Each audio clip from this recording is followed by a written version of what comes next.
Rock and Stone Miners, I'm your host, Get Good Fox, and this is the April 13th Deep Dive and Elite Deep Dive Walkthrough Guide. I've already been through both of the dives, and now I'm going to show you what I did to get through them, including my recommendations for overcoming the various threats. If you'd like to catch me live going through the dives, watch me on Twitch at Get Good Fox, and overall, I gotta say, these dives are probably some of the easiest I've seen. There's just a tricky one on the second Elite Deep Dive mission, but let's go ahead and get started with the deep dive. Right, so our deep dive is going to occur in the Fungus Bog. The first mission will have a difficulty of Hazard 3, and your objectives will be to collect 225 Morkite and 1 alien egg. One of the eggs will generate a swarm when you recover them. There's also a mutator in effect, which is lethal enemies. What this does is double specifically the enemy melee attacks. So none of their projectile attacks, none of their explosive attacks, none of their stomping attacks, just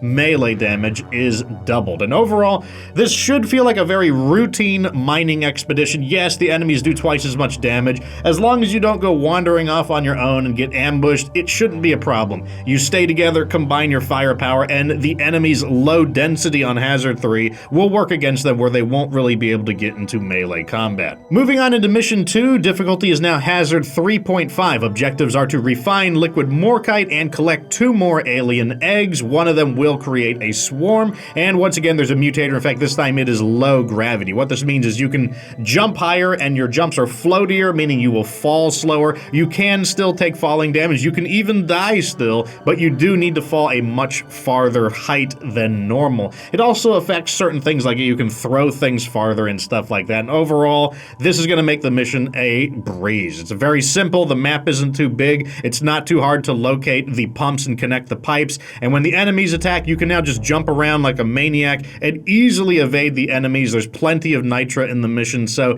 overall, it should be a very smooth and easy mission. So let's go ahead and move on into Mission 3. Difficulty stays at Hazard 3.5. Objectives are to collect 7 quarks, so it is a point extraction mission. You'll also need to collect 150 Morkite while you are there, and there is a mutator in effect. It is low oxygen, so what this means is that if you are not near an oxygen generator, you've got a tank of oxygen that lasts about 1 minute. Your oxygen generators are going to be the mine head, that is like your headquarters where you're putting all your minerals in, as well as any of the ammo pods that you call in. You are on a point extraction, so you do want to move at a brisk pace. That said, the terrain is fairly cooperative, and I found that a lot of the quarks were actually really clustered together. I found like 4 or 5 in one spot, so it actually was a very, very brisk and easy mission. The map isn't too big, and what you can do to make it easier is call your ammo pods farther away from the minehead, your base. That way you can distribute oxygen without having to go all the way back to the minehead. It'll make the mission a lot easier and counteract the effects of the low oxygen. Also, there is no Mission 4 in a deep dive, so just throw the rest of your nitra at it.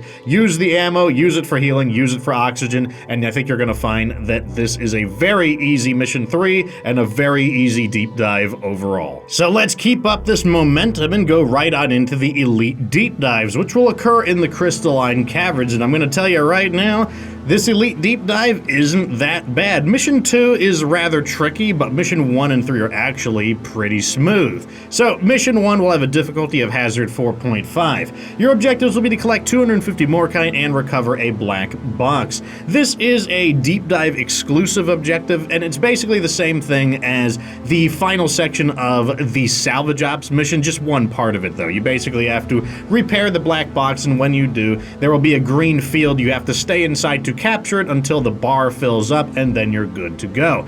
That said, there is a mutator in effect to try to complicate things. We've got Volatile Guts. What this does is, most of the enemies, when they die, they will self-destruct and do damage around them. Normally, this is a good thing because it will blow up other bugs, but it also affects the dwarves, so be careful about fighting them up close. Like if you're killing them in melee combat or just killing them at like point blank, they might damage you as well. The damage isn't as bad as an exploder, harder, but it can chip you down. It's definitely something to be aware of. So the main thing here is that this should be pretty simple. It should feel for the most part like a standard mining expedition on Hazard 4. The only catch might be the black box, because remember, you got to stay inside the field and the bugs are coming to you, so you might have the issue where the volatile guts are working against you instead of for you. If you need to, you can have one guy leave the field, have one guy capture and one guy stay mobile to try to draw some of the bugs off of you. Also remember all your defensive tactics. You can use shield generators to buy you time,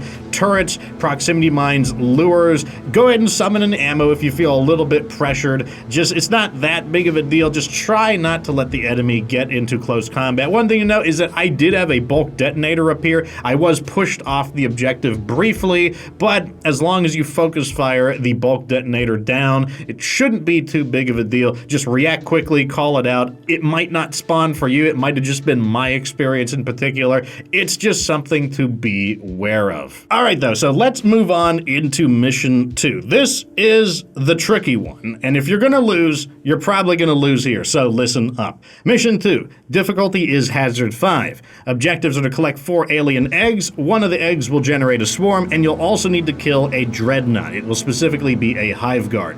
Doesn't sound too bad until I throw in the mutator. The mutator is Haunted Cave.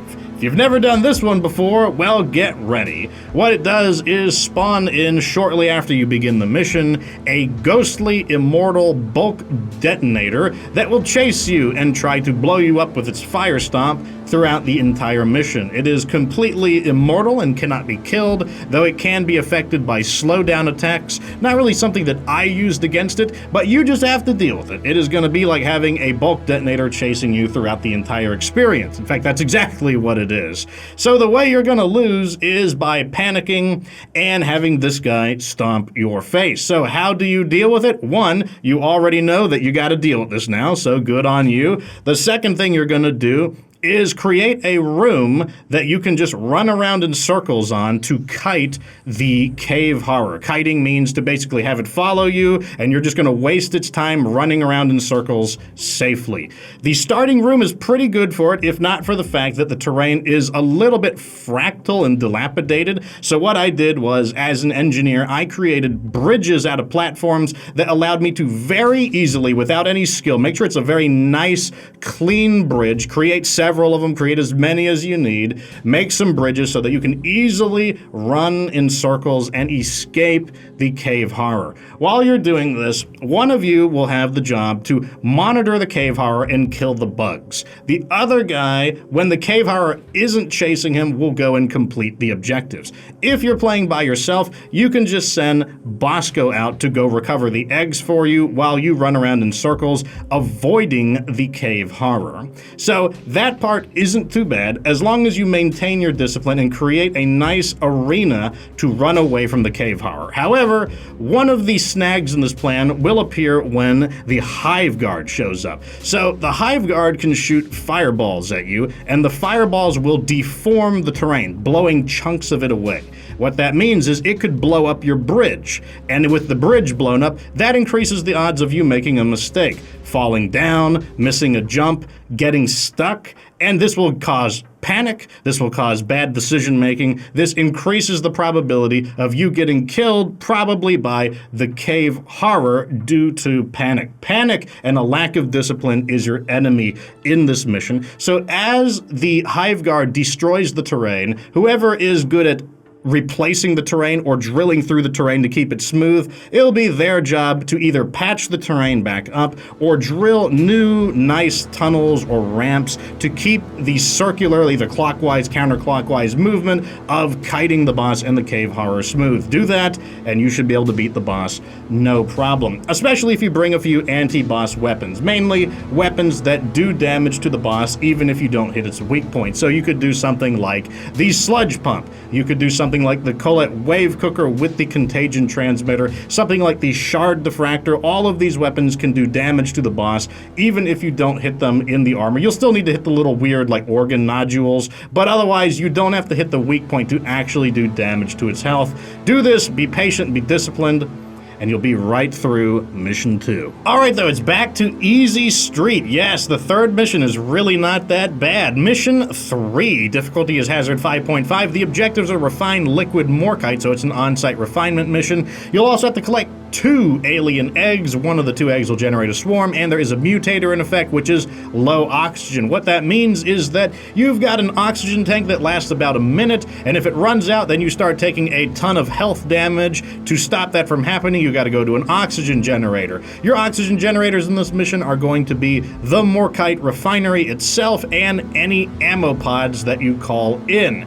But the reason why this mission is Easy Street despite being Hazard 5.5 is that the mission itself, the map, it's really small. All of the morkite wells are very close by. The terrain is pretty cooperative. It's not hard to build the pipes there. So you're going to find the eggs easily. You're going to find the pump jacks easily. You're going to build the pump pipes easily, and you're just going to do it and leave. Yes, the enemy will be out to get you, but if you had the discipline to overcome the second mission, then this is going to be a breeze as long as you don't underestimate the enemy. I found there to be an unusual number of exploders, so just stay on task, and what you're going to find is that the enemy has simply run out of nasty tricks, unless you just get unlucky and you get like a detonator. It is random though, no detonator for me. Just call in the rest of your ammo pods, space them out a little bit, put one of them in a nice defensible area, then spread the rest out for oxygen, and you're going to be bringing home all of those matrix cores, no problem. I would say, with the exception of the second mission, this is probably not a bad elite deep dive and could be a good first elite deep dive. Okay, so let's go ahead into the conclusions where I give you my dwarf class recommendations and equipment recommendations for the deep dive and the elite deep dive. Starting with the deep dive, I'm going to go with Scout and Driller as my MVP dwarves here, and that's because there aren't really a lot of combat tricks that are going here. You don't really need a particular class to counter the enemies. All you want to do is just complete those missions quickly, and the Scout is going to be great for finding the morkite quickly, find the pumps or the wells for the pump jacks very quickly, find the quarks really quickly, evade the enemies, get back to oxygen, just do everything fast. Scout is going to be great for that. And then you combo that up with the Driller. Everything that the Scout finds, the Driller is going to be able to quickly complete as an objective. You find the quarks, he can drill through them. You find the pump jacks, he can easily drill through the terrain and create nice, clean pathways for the pipes to be connected to. And since you don't have to fight a boss in the deep dive, it really doesn't even matter what weapon you bring. You can go with the flamethrower, you can go with the cryo cannon, sweep away hordes of enemies with great crowd control weapons. Overall, it's kind of more of a speedrunners kind of game than anything else. I definitely recommend doing at least the deep dive because it's so easy. Now for the elite deep dive, I'm mainly going to recommend a Scout Engineer MVP combo, and this is specifically to counter the second deep dive mission. The reason for that is because what you really care about is being able to make the starting area safer so you can run around in circles so that the cave horror can't get to you. This is what the engineer is going to do. Your engineer is going to create bridges out of his platform gun so that you can kite the cave horror around. The Scout, on the other hand, is just the perfect go-get-em character. So while the cave horror is chasing the engineer around hopelessly, as the engineer just easily outpaces him in the starting area with the platform gun created bridges, the Scout can get in there and complete all of the eggs and trigger the boss when necessary. And although the Scout is probably going to have to target the boss's weak point, that's a lot easier when you've got the nice grappling hook allowing you to aggressively change directions and find the boss's weak points. Also, if the Scout makes a mistake, misses a jump, falls down, the Scout is the best character in the game to just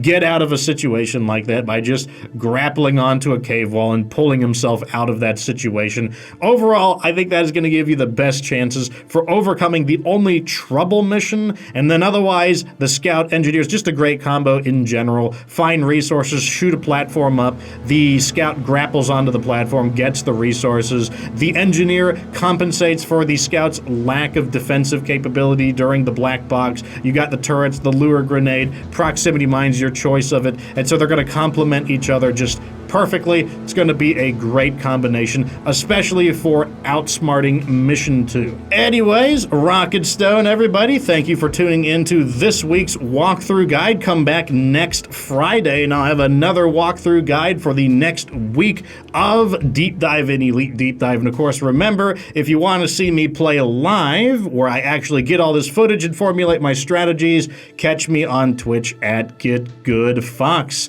Till next time, though, everybody, like the video if it was entertaining, subscribe for future Deep Rock Galactic content, and of course, remember that you don't have to be good to get good.